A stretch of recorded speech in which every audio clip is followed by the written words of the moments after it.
Hello guys, mag ano nga tayo,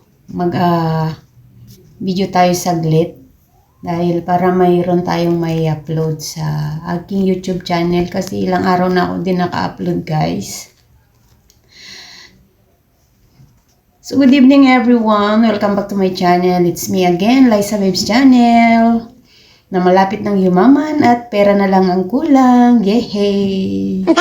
Kaya yun.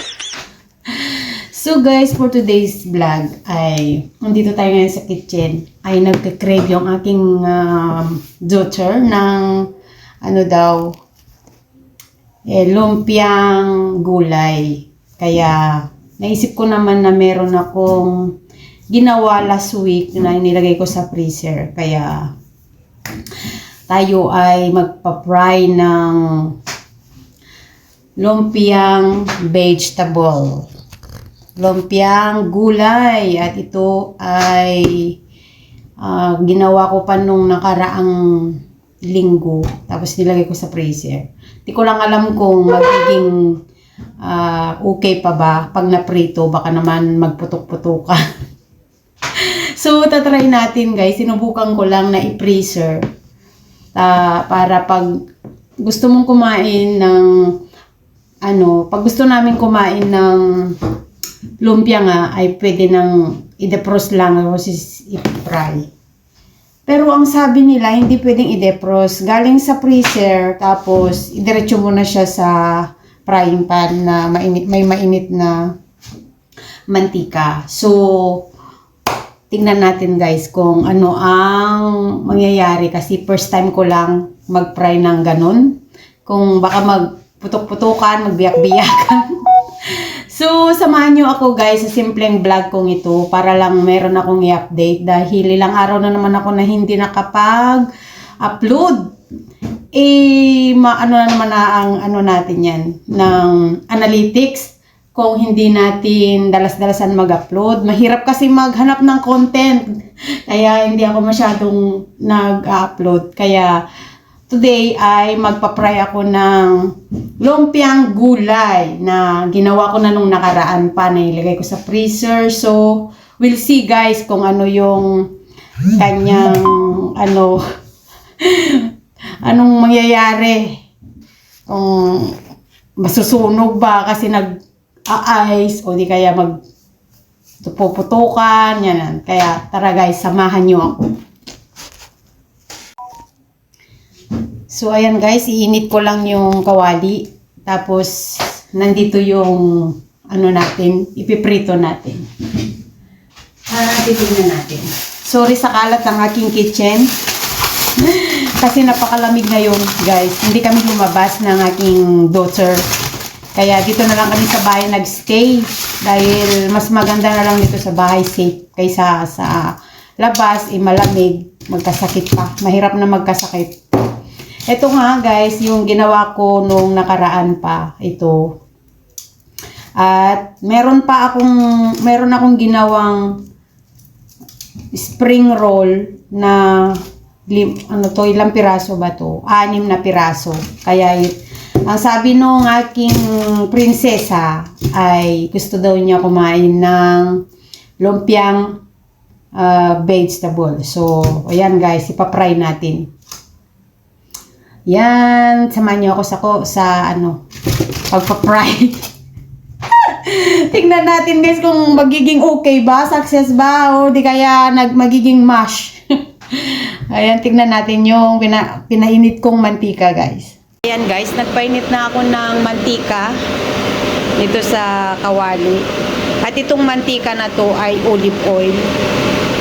Mas healthy kasi pag olive oil yung gamitin para iwas sa cholesterol.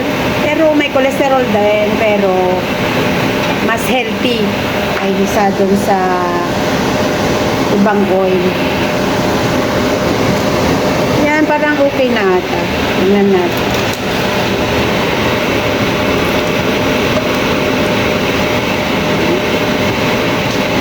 Medyo tingnan natin nga kung okay na. Ayun, okay na. Ayan, pero sana hindi siya mabe-break dahil may ice.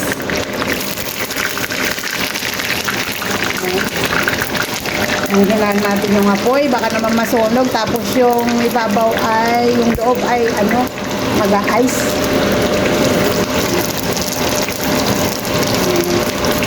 I hope na hindi siya madurog kasi may ice. So ayan na nga guys, ganito pala ang ano mangyayari. Sunog na yung labas, matigas pa yung yelo. Tigas pa, may yelo pa eh. Matigas na yung yelo ba? Ano ba yan? Nagsasabi ko. Matigas pa yung loob na nag-ice pa siya. Pero sunog na yung wrapper niya.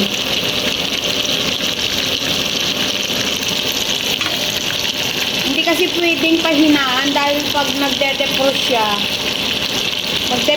magdudurog. Lumalabas yung mga nasa loob niya. Kaya, mas better na bulyong mo muna bago mo para maluto yung labas.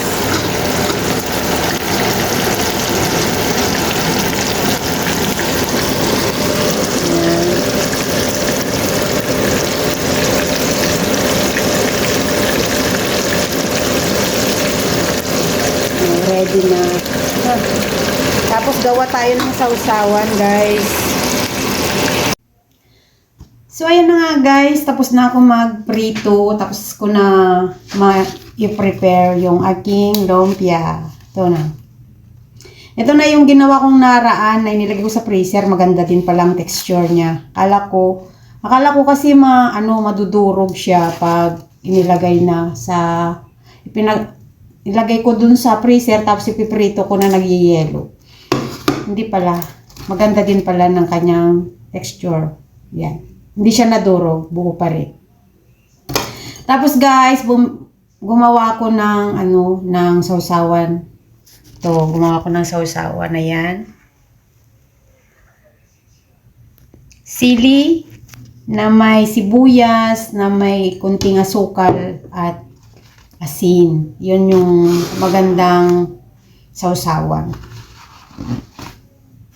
Maganda din pala yung nag-iimbak ka dun sa freezer ng mga ganito para kung gusto mong kumain, magprito ka na lang tapos yan, madali lang.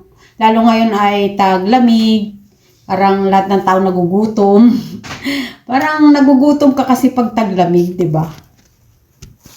Parang naghahanap yung bunganga mo ng makakain, ganun. Kaya lang ako naman kasi naiwas ako sa mga ganito ba, yung napiprito-prito kasi alam nyo naman, kolesterol. Kaya kung hindi lang sa anak ko, hindi ako magpiprito. Kasi alam nyo ba, pag naprito ko na to, kakainin na niya, naiinggit na ako. Hindi naman ako makakain. Kaya lunok-lunok na lang guys.